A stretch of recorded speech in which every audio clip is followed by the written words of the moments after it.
नमस्कार दोस्तों, आज मैं आपके लिए ले आई हूँ नेट के लिए जो प्रिपरेशन हम स्टार्ट करने वाले हैं। ये है उसका फर्स्ट वीडियो। पिछले वीडियो में जो है मैंने आप लोगों के साथ सिलेबस डिस्कस किया था। अब हम टॉपिक वाइज एक एक टॉपिक को लेते हुए और उसकी डिटेल में स्टडी करने वाले हैं। तो सबसे पहले जो टॉपिक आज मैं पिक कर रही हूँ वो है वैदिक साहित्य का परिचय। वैदिक साहित्य का सर्वप्रथम ग्रंथ जो है वो है वेद।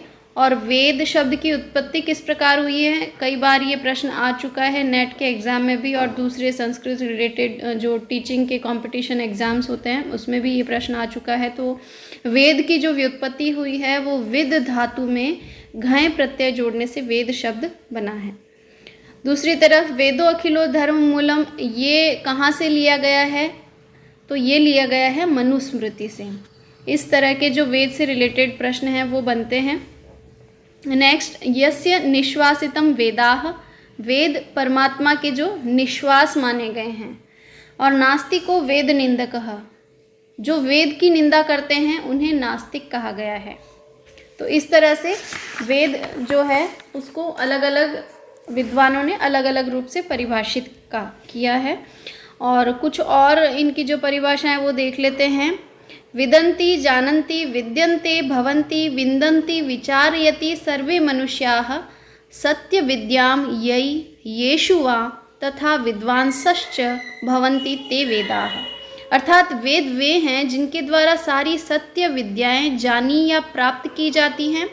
और सायण आचार्य के अनुसार वेद इष्ट की प्राप्ति और अनिष्ट के परिहार के लिए अलौकिक उपाय को बताने वाले हैं। कहा भी गया है कि इष्ट प्राप्ति अनिष्ट परिहारयोर अलौकिकम उपायम यो ग्रंथो वेदयति स वेदः।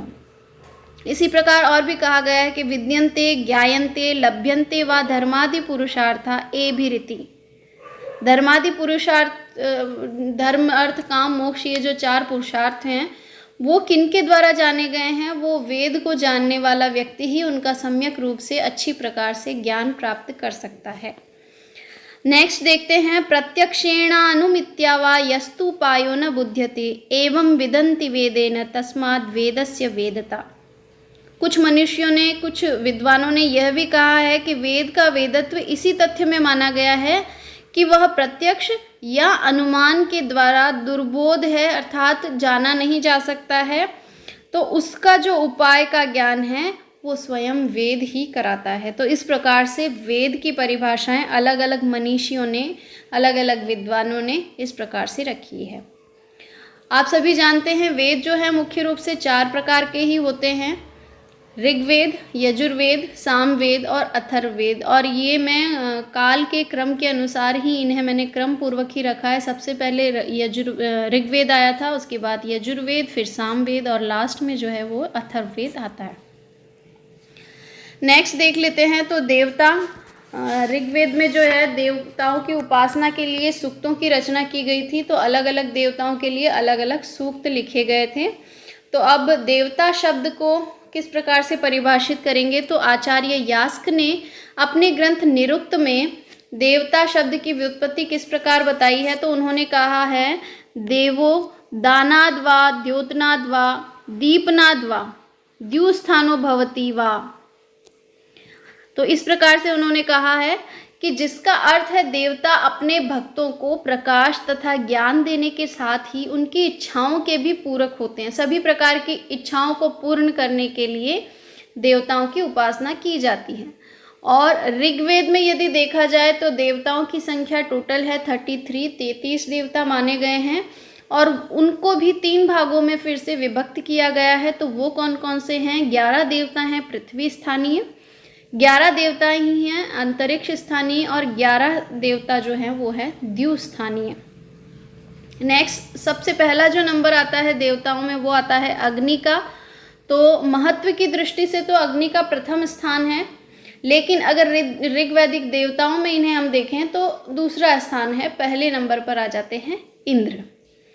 नेक्स्ट, अगर पूछा जाए कि अग्नि कौन से स्थानीय देवता है, तो अग्नि है पृथ्वी स्थानीय देवता। ये भी प्रश्न बहुत इम्पॉर्टेंट है, ध्यान रखें। अग्नि देवता जो हैं वो पृथ्वी स्थानीय हैं।